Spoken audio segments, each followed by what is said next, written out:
साथियों, मैं पल्लवी तिवारी आप सभी का स्वागत करती हूँ आपके अपने हिंदी वाली चैनल पे। आशा करती हूँ कि आप सभी स्वस्थ एवं मस्त होंगे। तो चलिए शुरू करते हैं आज का दैनिक जागरण संपादकीय। राजनीतिक कटुता की बंधक संसद। नेताओं का तो पता नहीं, मगर संसद के बजट सत्र में जारी हंगामा विश्व के सबसे बड़े लोकतंत्र को शर्मसार करने वाला है। राष्ट्रपति के अभिभाषण पर धन्यवाद प्रस्ताव को लेकर लोकसभा में नेता प्रतिपक्ष राहुल गांधी नहीं बोल पाए तो विपक्ष के जवाबी हंगामे के चलते प्रधानमंत्री नरेंद्र मोदी भी चर्चा का जवाब नहीं दे सके। हंगामे के दौरान आसन पर कागज फाड़कर फेंकने के आरोप में विपक्षी दलों के 8 सांसदों को शीत सत्र के लिए निलंबित कर दिया गया है, जो संसद परिसर में धरने पर बैठ गए। लोकसभा अध्यक्ष ओम बिरला ने आंकड़े दिए हैं कि 28 जनवरी को राष्ट्रपति के अभिभाषण से शुरू संसद के बजट सत्र में अभी तक हंगामे के चलते 19 घंटे 13 मिनट का समय बर्बाद हो चुका है। जाहिर है कि इस सब के लिए कोई अपनी जिम्मेदारी नहीं स्वीकारेगा। किसी एक पक्ष को जिम्मेदार ठहराने से बात बनेगी भी नहीं। दरअसल इसके मूल में सत्ता पक्ष और विपक्ष के बीच की राजनीतिक कटुता ही है। बढ़ती कटुता के लिए दोनों पक्षों के पास अपने अपने कारण हो सकते हैं, लेकिन संसद ही उसकी बंधक बनती नजर आए तो कुछ ठोस कदम उठाने की जरूरत है। लोकसभा में धन्यवाद प्रस्ताव प्रधानमंत्री के जवाब के बिना ही ध्वनिमत से पारित होने की नौबत सामान्य घटना नहीं है। बेशक 2004 में भी ऐसा ही हुआ था, मगर गलतियां दोहराने के लिए नहीं बल्कि सबक सीखने के लिए भी होती हैं। दोनों ही परिस्थितियां गलत हैं, जिनसे बचने का रास्ता निकालने की जिम्मेदारी लोकसभा अध्यक्ष की भी बनती है। आखिर वे सदन के संरक्षक हैं। इस टकराव की शुरुआत नेता प्रतिपक्ष राहुल गांधी द्वारा पूर्व सेनाध्यक्ष जनरल मनोज मुकुंद नरवणे की अप्रकाशित पुस्तक का संदर्भ प्रस्तुत करने से हुई। इसके जरिए राहुल गांधी ने यही दावा किया कि गलवान में चीनी सैनिकों की घुसपैठ के समय सेना अध्यक्ष को यह कहकर कि जो उचित समझो वह करो, सरकार के शीर्ष नेतृत्व ने अपनी जिम्मेदारी से पल्ला झाड़ लिया। राहुल गांधी कांग्रेस के नेता ही नहीं बल्कि नेता प्रतिपक्ष के संवैधानिक पद पर भी आसीन हैं, पर एक बार नाकाम कोशिश से अपनी मंशा का संदेश देने के बाद वे अभिभाषण के अन्य बिंदुओं पर अपना भाषण केंद्रित करने की समझदारी दिखाते हुए जनरल नरवणे की पुस्तक से संबंधित विवाद से जुड़ी बात को सदन के बाहर भी कर सकते थे। यह सवाल भी अनुत्तरित है कि क्या ऐसा मध्य मार्ग निकालने की पहल लोकसभा अध्यक्ष या सत्ता पक्ष की ओर से की गई।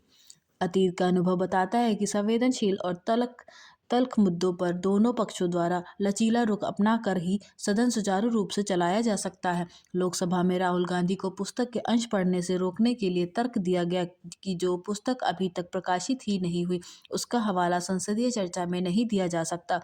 अगले दिन धन्यवाद प्रस्ताव पर चर्चा का प्रधानमंत्री द्वारा शाम 5 बजे के लिए तय जवाब बिना ही हंगामे के बीच सदन स्थगित हो गया।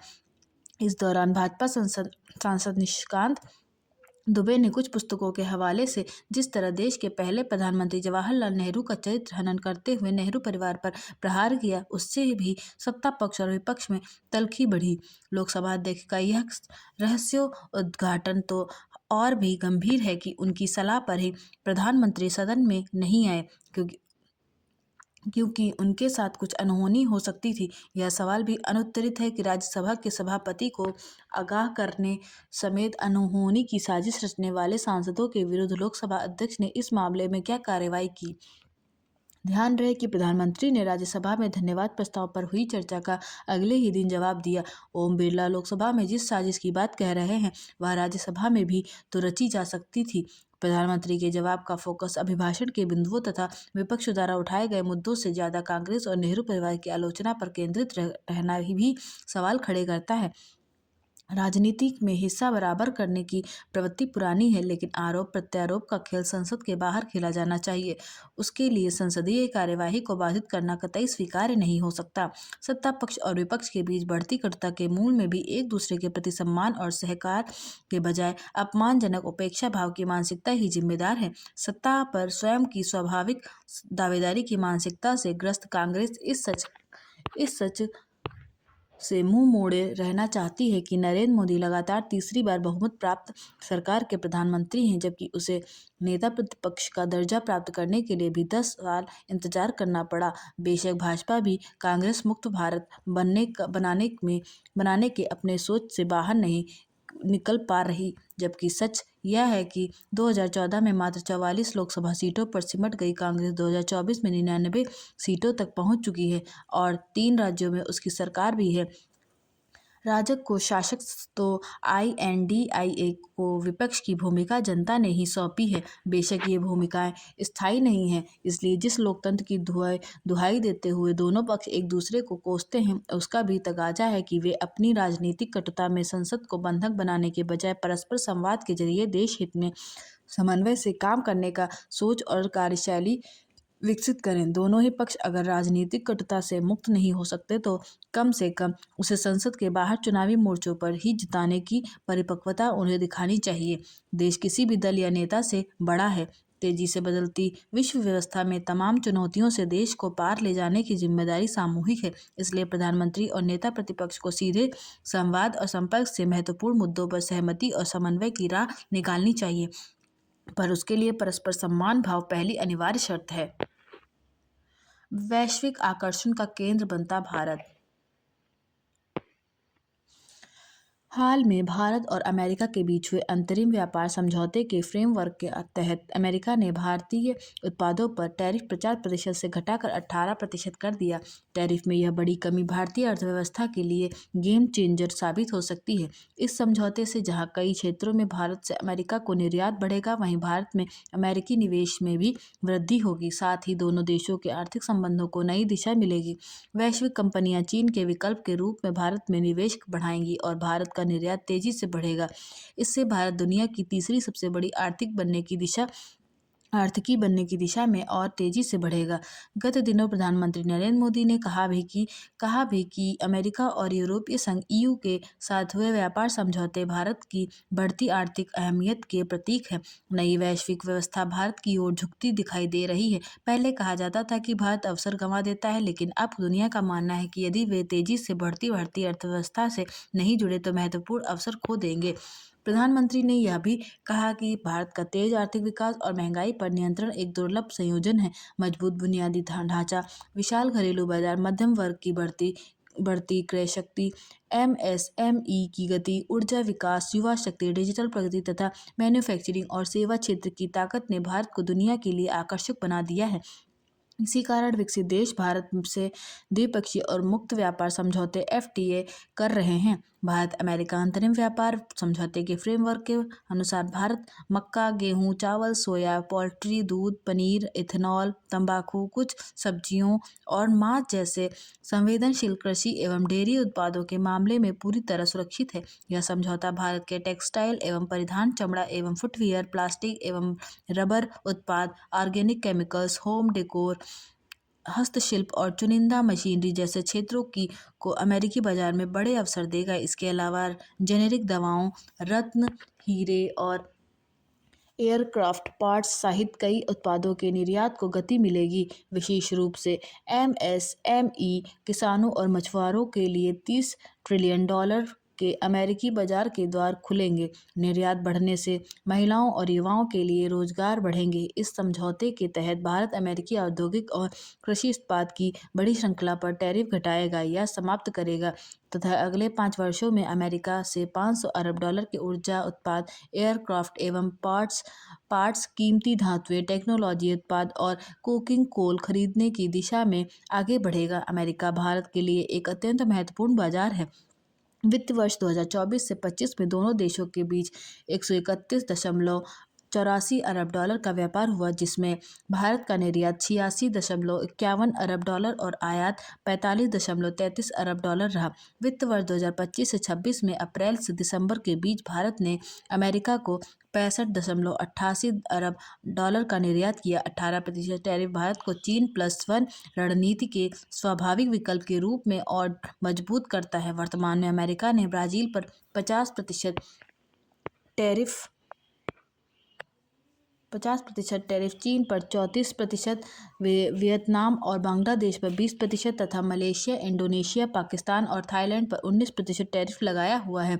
ऐसे में भारत अमेरिका समझौता वैश्विक बाजार में भारत की स्थिति को और मजबूत करेगा। पिछले दिनों हुआ भारत EU मुक्त व्यापार समझौता दुनिया की दो बड़ी अर्थव्यवस्थाओं के बीच तालमेल का महत्वपूर्ण उदाहरण है। इससे 2 अरब लोगों का साझा बाजार बनेगा, जो वैश्विक GDP के लगभग 1/4 हिस्से का प्रतिनिधित्व करेगा। बीते वर्ष ब्रिटेन, ओमान और न्यूजीलैंड के साथ हुए FTA का इस साल कार्यान्वयन महत्वपूर्ण होगा। साथ ही मॉरिशस, UAE, ऑस्ट्रेलिया और European Free Trade Association, Iceland, Switzerland, Norway और लिechtenstein के साथ लागू FTA के लाभ भी बढ़ेंगे। इस वर्ष Peru, Chile, ASEAN, Mexico, Canada, दक्षिण अफ्रीका, इजराइल और गल्फ कंट्रीज काउंसिल सहित अन्य देशों के साथ नए FTA को हो सकते हैं। इन समझौतों का पूरा लाभ उठाने के लिए भारत को आर्थिक सुधारों और घरेलू ढांचागत बदलावों की गति बढ़ानी होगी। नियम और नियामक संस्थाओं के कामकाज में सुधार कर सुधारों को गहराई देना और GST को अधिक प्रभावी बनाना आवश्यक है। घरेलू कंपनियों को गुणवत्ता, तकनीक और कुशल मानव संसाधन पर ध्यान देना होगा। साथ ही प्रतिस्पर्धात्मकता बढ़ाने, गैर टैरिफ बाधाएं कम करने, सेवा क्षेत्र का लाभ उठाने, निर्यात विविधीकरण, कृषि सुरक्षा तथा पर्यावरण और श्रम मानकों के पालन पर विशेष ध्यान देना होगा। उम्मीद है भारत अमेरिका शीघ्र ही व्यापक द्विपक्षीय व्यापार समझौते BTA की दिशा में आगे बढ़ेंगे। इससे 2030 तक दोनों के बीच $500 अरब के द्विपक्षीय व्यापार लक्ष्य को हासिल करने में मदद मिलेगी। यह समझौता भारत के निर्यात और रोजगार सृजन में मील का पत्थर साबित हो सकता है तथा भारत को विकसित राष्ट्र बनाने में महत्वपूर्ण भूमिका निभा सकता है। आधुनिक तकनीक की चपेट में जेन जी। शिक्षक रह चुके न्यूरो साइंटिस्ट डॉक्टर जेरेड कूनी होवार्थ ने अपने शोध में बताया है कि जेन जी के रूप में पहचानी जाने वाली नई पीढ़ी की बुद्धिमत्ता अभी पिछली पीढ़ी की तुलना में कुछ हद तक घटती दिखाई दे रही है। यह स्थिति तब है जब यह पीढ़ी पिछले सदी के बच्चों की अपेक्षा अधिक समय शिक्षण संस्थानों में बिताती है।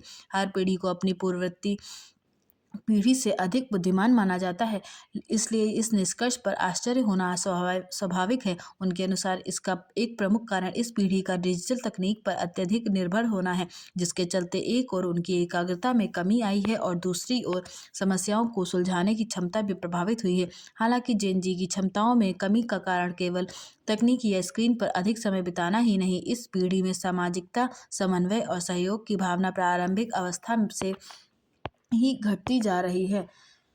खेल-कूद मैदानों में समय बिताने, पारंपरिक खेलों में भाग लेने और शारीरिक श्रम करने की प्रवृत्ति लगातार कम हुई है। अधिक अंक लाने की प्रतिस्पर्धा ने बच्चों को मशीन जैसा बना दिया है। पहले गर्मियों की छुट्टियां खेल, यात्राओं, रिश्तेदारों में मेल-जोल और जीवन कौशल सीखने का अवसर देती थी, जो मनोरंजन के साथ सामाजिकता और पारिवारिकता का पाठ भी सिखाती थी। आज वही समय प्रोजेक्ट पूरे करने, प्रतियोगी परीक्षाओं की तैयारी और नई तकनीक सीखने में बीत जाता है। पढ़ाई के साथ साथ फुर्सत के क्षण भी लैपटॉप और मोबाइल पर बिताने के कारण यह पीढ़ी सामाजिक रूप से अलग-थलग पड़ती जा रही है। परिणामस्वरूप तार्किकता, एकाग्रता, स्मरण शक्ति और कल्पनाशीलता जैसी पारंपरिक बौद्धिक क्षमताओं में कमी आना स्वाभाविक है। ऐसे में हमारा दायित्व है कि जेन जी को मशीनी खिलौना बनाने से बचाया जाए। उन्हें शारीरिक श्रम, खेल-कूद, मेल-जोल, सामाजिक और पारिवारिक गतिविधियों के लिए समय निकालने के लिए प्रेरित करना होगा। परिवारों को भी प्रतिदिन कुछ समय बिना मोबाइल और गैजेट्स के आपसी संवाद और साथ बिताने की आदत विकसित करनी चाहिए। बच्चों को डिजिटल खेलों से बाहर निकालकर मैदानों तक ले जाना होगा और उन्हें हार-जीत के माध्यम से सफलता असफलता का वास्तविक अनुभव कराना होगा। यह याद रखना आवश्यक है कि जेन जी भी इंसान है, कोई मशीन या रोबोट नहीं। उन्हें संवेदनात्मक और भावनात्मक रूप से परिपक्व बनाना हमारी सामूहिक जिम्मेदारी है। जेन जी अक्षम नहीं है, उसने केवल खुद को तकनीक में उलझा लिया है और हमें उसे इस उलझन से बाहर निकालने में मदद करनी होगी। तस्करी का जाल। पंजाब के सीमावर्ती जिलों में लगातार मादक पदार्थों की बरामदगी चिंता का विषय भी है। यह इसलिए भी है क्योंकि लगातार होने वाली बरामदगी के बाद भी कोई ऐसा तंत्र विकसित नहीं किया जा सका है जिससे तस्करी के इस जाल की काट निकाली जा सके। यही कारण है कि मादक पदार्थों की बरामदगी और तस्करों की धरपकड़ के बाद भी सीमा पार से तस्करी लगातार जारी है। गत दिवस भी गुरदासपुर में 2 स्थानों से 11 किलोग्राम हेरोइन के साथ 2 आरोपित और तरन तारण के भिखीवंड से 2.5 किलोग्राम हेरोइन के साथ भी दो तस्कर पकड़े गए हैं। दोनों ही मामलों में पाकिस्तानी तस्करों का हाथ होने की बात कही जा रही है। पाकिस्तान लगातार भारतीय युवा पीढ़ी को नशे की दलदल में झोंकने की चारें चल रहा है। चिंता की बात यह है कि इस जाल में भारतीय सीमा में बैठी कुछ काली भेड़ें लगातार उसका साथ दे रही हैं। यही कारण है कि पंजाब के लगभग हर शहर, हर गांव में नशे की आपूर्ति हो रही है। तस्करी के इस जाल को तोड़ने के लिए पंजाब व केंद्र सरकार को सुरक्षा एजेंसियों के साथ मिलकर एंटी ड्रोन तकनीक को सुचारू रूप से सीमा पार लागू करना होगा। साथ ही अपनी ही भूमि में छिपे बैठे पाकिस्तानी तस्करों के सहायकों को पकड़कर उन्हें सख्त सजा देनी होगी, तभी तस्करी के जाल को काटा जा सकता है। बंगाल में SIR। पश्चिम बंगाल में मतदाता सूचियों के विशेष गहन पुनरीक्षण अर्थात SIR की प्रक्रिया के तहत जारी मौजूदा सूची में 58 लाख नाम काटने के बाद जिस तरह करीब 5 लाख लोग सुनवाई प्रक्रिया में नहीं पहुंचे, उससे यह लगता है कि नाम कटने वालों का आंकड़ा 63 लाख तक पहुंच सकता है। चूंकि SIR से जुड़े दावों और आपत्तियों पर सुनवाई की समय सीमा बढ़ा दी गई है, इसलिए यह नहीं कहा जा सकता कि लोगों को मतदाता सूची में अपना नाम जुड़वाने के लिए पर्याप्त अवसर नहीं दिया जा रहा है। जिस तरह बंगाल में लाखों लोगों के नाम मतदाता सूची से कटे हैं, उसी तरह कुछ अन्य राज्यों में भी ऐसा ही हुआ है। आमतौर पर ये वे लोग हैं जो अन्यत्र चले गए अथवा अपने पते ठिकाने पर नहीं रह रहे हैं या फिर जिनका निधन हो गया है। इसकी अनदेखी नहीं की जा सकती कि बिहार में भी इसी कारण अच्छी खासी संख्या में लोगों के नाम मतदाता सूची से बाहर हुए थे। अब यदि बंगाल में भी ऐसा होने जा रहा है तो ऐसे किसी नतीजे पर पहुंचने का कोई मतलब नहीं कि जानबूझकर लोगों के नाम मतदाता सूची से हटाए जा रहे हैं। लेकिन ममता बनर्जी ने अपने इसी आरोप के साथ पहले तो धरने प्रदर्शन की राजनीति की, फिर अपना पक्ष रखने वकील की हैसियत से स्वयं सुप्रीम कोर्ट पहुंच गई। इसका उद्देश्य यह है संदेश देना था कि चुनाव आयोग बंगाल के लोगों के साथ अन्याय कर रहा है, लेकिन इसमें वे नाकाम रहे। आखिर जब सुप्रीम कोर्ट SIR से जुड़ी विसंगतियों पर निगाह रख रहा है और इस संदर्भ में आवश्यक आदेश निर्देश भी दे रहा है, तब फिर मतदाता सूचियों को शुद्ध करने की इस प्रक्रिया के विरोध का कोई औचित्य नहीं।